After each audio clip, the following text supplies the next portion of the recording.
السلام علیکم ورحمۃ اللہ وبرکاتہ۔ نحمدہ و نصلی علی رسولہ الکریم، اما بعد۔ دوستو، ایک چھوٹی سی درخواست لے کر کے آپ لوگوں کے سامنے آج حاضر ہونا ہوا ہے۔ معلوم یہ ہوا ہے کہ جیسے کہ آپ سب کو علم ہوگا 15 اگست قریب ہے،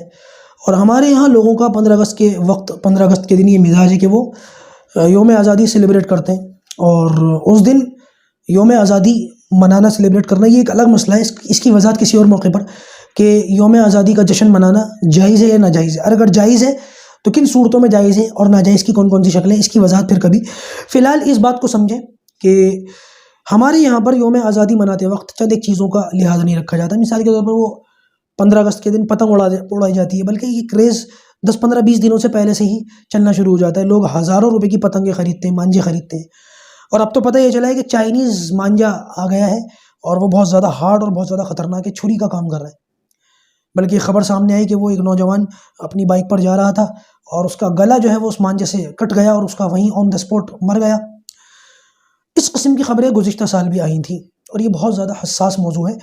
اور اس کو نظر انداز نہیں کرنا چاہیے۔ بلکہ بعض مرتبہ ان دنوں میں اگر ہم گلیوں میں چلتے بڑھتے نکلتے وہ اپنا وقت جو ہے آگے جا رہے ہوں، اپنے رستے پر چل رہے ہوں، کتنی بار ایسا ہوتا ہے کہ رستے میں جو ہے مانجھا پڑا ہوا ہے اور اس میں پیر الجھ جاتا ہے، اور اگر گلی میں خاص طور سے رات کا وقت ہو، اندھیرا ہو، تو ویسے ہی سمجھ میں نہیں آتا کہ یہ کیا ہوا ہے۔ تو کتنی مرتبہ ایسا ہوتا ہے کہ ہم بھی خود مانجھا وغیرہ اٹھا کر کے سائڈ میں کر دیتے ہیں، کوڑے میں ڈال دیتے ہیں۔ تو بھائی آپ لوگوں سے چند گزارش آتے ہیں، ذرا اس پر توجہ دیں گے تو انشاءاللہ عز و جل سب کی حفاظت رہے گی۔ سب سے پہلی بات تو یہ بھائی پتنگ وغیرہ اڑانے سے گریز کریں، اس سے نہ دین کا کوئی فائدہ نہ دنیا کا کوئی فائدہ۔ دوسری بات یہ کہ یہ جو ہمارے نوجوان بائک وغیرہ چلاتے ہیں، ہیلمٹ وغیرہ پہنتے ہیں، تو یہ تو اچھی بات ہے،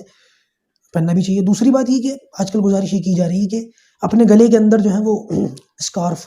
کوئی کپڑا، کوئی موٹا کپڑا وہ لگا لیں، کہیں خدا نہ خواستہ ایسا مانجا دوبارہ کہیں اگر اللہ نہ کرے آپ کے ساتھ اس طریقے کا کوئی حادثہ ہو گیا تو جان تو بچ جائے گی۔ ایک گزارش یہ ہے کہ بھائی اپنی گاڑی کی جو اسپیڈ ہے نا وہ ذرا ہلکی رکھیں اور زیادہ تیز گاڑی نہ چلائیں، کیونکہ اس کے اندر گاڑی اگر ہلکی ہوگی اور خدا نہ خواستہ ایسا کوئی معاملہ پیش آ گیا تو آپ اپنی گاڑی کو فوراً روک سکتے ہیں یا اور زیادہ کم اسپیڈ کر کے اپنی حفاظت کر سکتے ہیں۔ دوسری بات یہ جو دکاندار ہیں ان سے بھی گزارش ہے کہ بھائی اس قسم کا مانجا وغیرہ نہ بیچیں، کیونکہ پتہ یہ چلا ہے کہ اگر اللہ نہ کرے کسی کی اس طریقے سے ڈیتھ ہو گئی تو بہت تگڑا جو ہے وہ کیس بن سکتا ہے اور بہت اچھی طریقے سے کارروائی ہو سکتی ہے۔ بس یہ چند گزارشات تھیں۔ گاڑی وغیرہ لے کر کے اول تو کوشش یہ کریں کہ زیادہ باہر نہ نکلیں تو پھر کپڑا وغیرہ ڈال کے نکلیں، اسپیڈ ہلکی رکھیں، اور پتنگ وغیرہ اڑانے سے خود بھی بچیں، دوسروں کو بھی سمجھائیں بھائی یہ فضول کام ہے، کوئی فائدہ نہیں ہے۔ اور دوسرا یہ جو ہمارے دکاندار وغیرہ جو اس قسم کا مانجا وغیرہ بیچ رہے ہیں ان کو بھی تنقید کریں کہ بھائی دیکھو اس قسم سے جو ہے وہ یہ معاملہ، اس طریقے کی چیزیں نہ بیچو، آپ کو خود آپ کے بچوں کو بھی کل کو خطرہ ہو سکتا ہے، کل کو اللہ نہ کرے ان کی جان پہ بھی آ سکتی ہے۔ اللہ تبارک و تعالیٰ ان باتوں پر عمل کرنے کی توفیق عطا فرمائے، اور غلط باتوں سے، بری باتوں سے اور شیطانی طریقوں سے ہم سب کی حفاظت فرمائے۔